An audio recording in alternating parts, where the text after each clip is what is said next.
حضرت عبد القادر جیلانی رحمۃ اللہ علیہ فرماتے ہیں، اے ابن آدم، اللہ سے اتنا تو شرما جتنا اپنے دیندار پڑوسی سے شرماتا ہے۔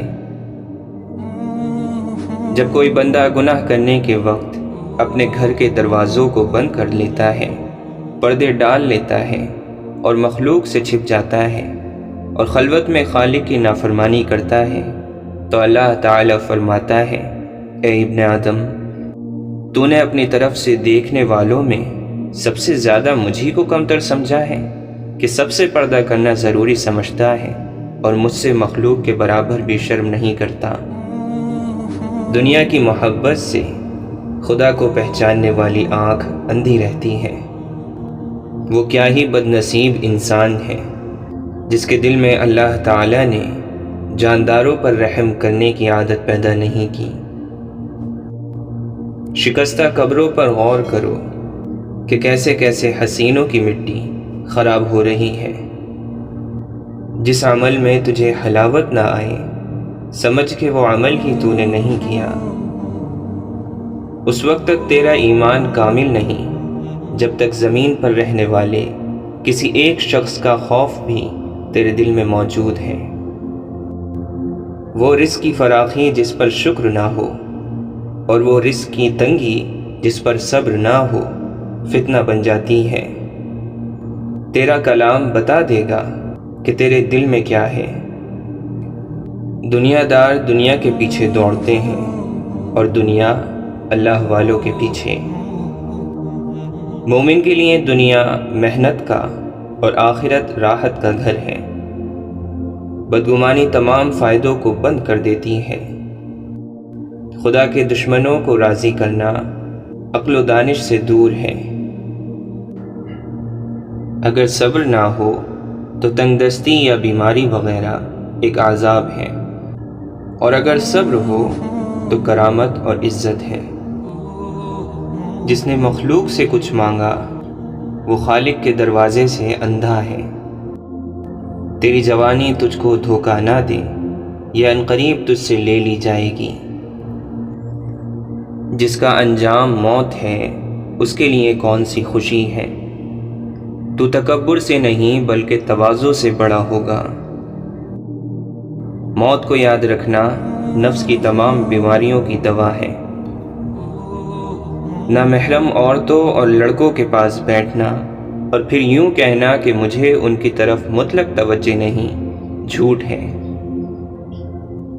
اللہ تیرے دل میں کیوں داخل ہوگا جبکہ تو نے اس میں سینکڑوں ہی مورتیاں اور بت جمع کر رکھے ہیں۔ مکانوں کے بنانے میں عمر ختم کر رہا ہے، بسیں گے دوسرے، حساب دے گا تو۔ اے عمل کرنے والے، اخلاص پیدا کر، ورنہ یہ تیری کوششیں فضول ہیں۔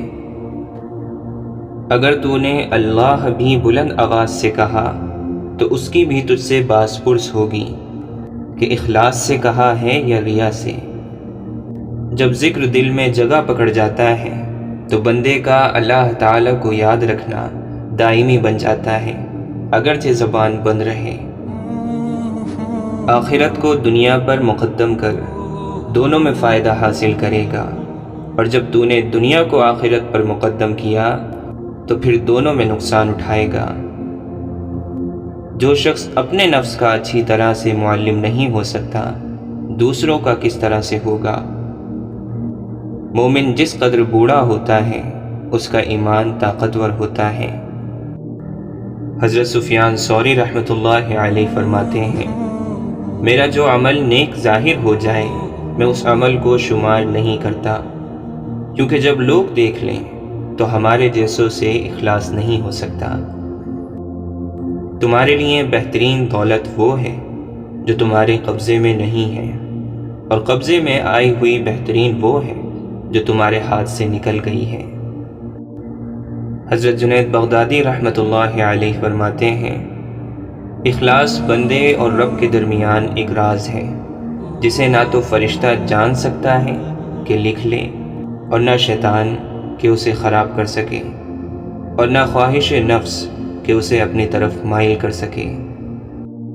حضرت امام احمد بن حنبل رحمۃ اللہ علیہ فرماتے ہیں، مومن کو گناہ یوں نظر آتے ہیں گویا ایک پہاڑ آہستہ آہستہ نیچے آ رہا ہے جو اسے پیس کر رکھ دے گا۔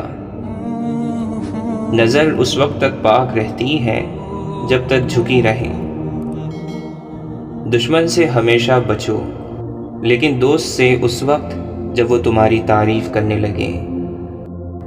حضرت امام شافعی رحمۃ اللہ علیہ فرماتے ہیں، جو تمہارے ایسے اوصاف بیان کرے جو تم میں نہ ہو، وہ تمہارے ایسے عیب بھی بیان کرے گا جو تم میں نہیں۔ اگر تم اپنے نفس کو حق میں مشغول نہ کرو گے تو وہ تم کو باطل میں مشغول کر دے گا۔ سخاوت دنیا اور آخرت کے عیبوں کو ڈھانپ لیتی ہے۔ امام حسن بصری رحمۃ اللہ علیہ فرماتے ہیں، صبر دو طرح کا ہوتا ہے، ایک صبر وہ ہے جو مشکل اور مصیبتوں کے اندر کیا جائے، دوسرا صبر ان چیزوں سے ہے جن سے ہمیں باز رہنے کا اللہ تعالیٰ کی طرف سے حکم ہے۔ جو بدبختوں میں رہے گا نیکوں کی جماعت اور ان کے پیشواؤں سے بدگمان ہو جائے گا، جو برے لوگوں سے محبت رکھے گا وہ اپنی نفس کی برائی کے ماتحت ہوگا، اور اگر اس میں کچھ بھی بھلائی ہوگی تو وہ نیک لوگوں کے ساتھ صحبت پسند کرے گا۔ جس کے اندر نفاق نہیں وہ دنیا کی کسی چیز کو بھی اپنے دل میں جگہ نہیں دیتا۔ حضرت عمر بن عبدالعزیز رحمۃ اللہ علیہ فرماتے ہیں، اپنی آرزوؤں کو دل میں مار ڈالو اور دلوں کو ان میں مرنے نہ دو۔ جو ہنستے ہوئے گناہ کرتا ہے وہ روتے ہوئے جہنم میں جائے گا۔ جب تجھے چپ رہنے کی خواہش ہو اس وقت بول، اور جب تجھے گفتگو کرنے کی خواہش ہو اس وقت چپ رہ۔ حضرت امام مالک رحمۃ اللہ علیہ فرماتے ہیں، اللہ تعالیٰ کی اطاعت کا حکم دو اور اس کی نافرمانی سے روکو۔ مسجد میں منافقوں کی حالت وہی ہوتی ہے جیسی چڑیوں کی پنجرے میں کہ دروازہ کھلتے ہی اڑ جاتی ہیں۔ زیادہ مت ہنسو، زیادہ ہنسنا بے وقوفی کی علامت ہے۔ جس بات سے تم دوسروں کو روک رہے ہو اسے خود بھی نہ کرو۔ جو شخص اس لیے مظلوم کے ساتھ چلتا ہے کہ اسے اس کا حق دلوائے، اسے اللہ تعالیٰ اس دن ثابت قدم رکھے گا کہ جس دن قدم پھسلیں گے۔ صرف اللہ تعالیٰ کی رضا کے لیے نیک اعمال کی لگن رکھو۔ جب رضا الہی کے لیے کوئی کلام کرو تو اسے بہتر انداز میں کرو۔ اللہ تعالیٰ کی اطاعت میں لوگوں کی نافرمانی ہو جائے تو کوئی بات نہیں، لیکن لوگوں کی اطاعت میں اللہ تعالیٰ کی نافرمانی نہ ہونے پائے۔ جس شخص نے تجھے رازدار بنایا اس کا راز افشا نہ کرو۔ چونکہ جاہل کو اس بات کا یقین ہوتا ہے کہ وہ عالم ہے، اس لیے وہ کسی کی بات نہیں مانتا۔ جس طرح بصارت کی ایک حد ہوتی ہے، اسی طرح عقل کی بھی ایک حد ہوتی ہے جہاں وہ ٹھہر جاتی ہے۔ میں نے کسی شخص کی عزت اگر اس کی حیثیت سے زیادہ کی تو اتنی ہی میری عزت اس کی نظر میں کم ہو گئی۔ اپنے کانوں کو فحش کلام سننے سے بچاؤ جیسے زبان کو فحش سے بچاتے ہو، اس لیے کہ سننے والا بھی کہنے والے کا شریک جرم ہے۔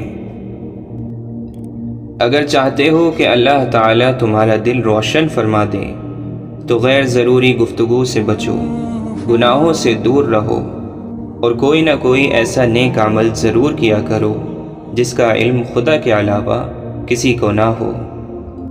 تم ہر ایک کو خوش نہیں کر سکتے، لہٰذا ہر کام میں خلوص سب سے آگے رکھو۔ ایمان 3 چیزوں سے مکمل ہوتا ہے: نیک کام کرنا اور ان کا حکم دینا، برے کاموں سے پرہیز کرنا اور دوسروں کو ان سے باز رکھنے کی کوشش کرنا، اللہ تعالیٰ کی حدود کا خیال رکھنا۔ سب سے زیادہ جاہل وہ ہے جو گناہ سے باخبر ہوتے ہوئے بھی گناہ کا مرتکب ہوتا ہے۔ جب کام زیادہ ہو تو سب سے پہلے اس کام کو ہاتھ میں لو جو سب سے زیادہ اہم ہیں۔